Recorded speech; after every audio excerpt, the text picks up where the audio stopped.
dengan geometri di dalam geometri analitik. Misalnya yang pertama tuh bilangan real atau bilangan nyata itu digambarkan dengan sumbu X. Kemudian yang kedua, modulus A dikurang B itu diartikan sebagai jarak antara A dan B. Dan kemudian yang ketiga, persamaan dengan dua keubah, misalnya nih Z sama dengan A tambah BI, itu digambarkan dengan kurva atau garis lengkung dalam bidang datar. Kita akan membahas mengenai konsep modulus Z. Konsep modulus Z diartikan juga sebagai jarak linier antara 0 dan Z. Nah, selanjutnya kita misalkan dua bilangan kompleks, yaitu Z sama dengan A ditambah BI, atau disebut juga Z sama dengan A, B, dan bilangan kompleks W sama dengan C ditambah DI, atau disebut juga W sama dengan C, D.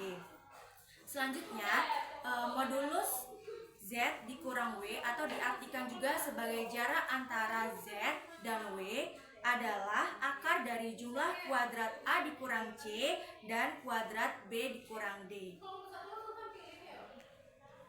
Yang telah dijelaskan oleh rekan saya sebelumnya, bahwasanya dapat kita simpulkan bahwa modulus Z merupakan jarak titik Z ke titik pusat.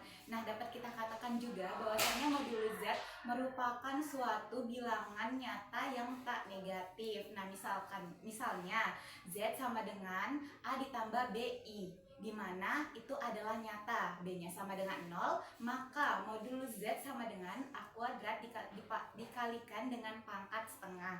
Nah, ini merupakan suatu definisi nilai mutlak suatu bilangan nyata A. Dari penjelasan teman saya, maka kita masuk kepada argumen, di mana argumen Z itu dituliskan dengan ARGZ dengan A-nya kecil, di mana didefinisikan sebagai salah satu persamaan yang memuat vektor Z. Nah, di mana di sini jika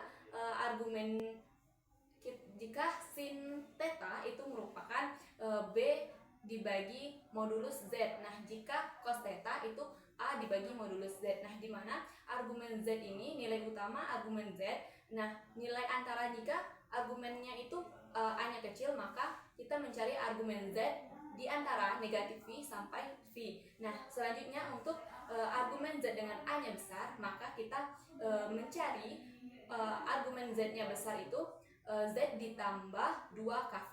Nah, secara aljabar kan bentuk tak tentunya 0,0.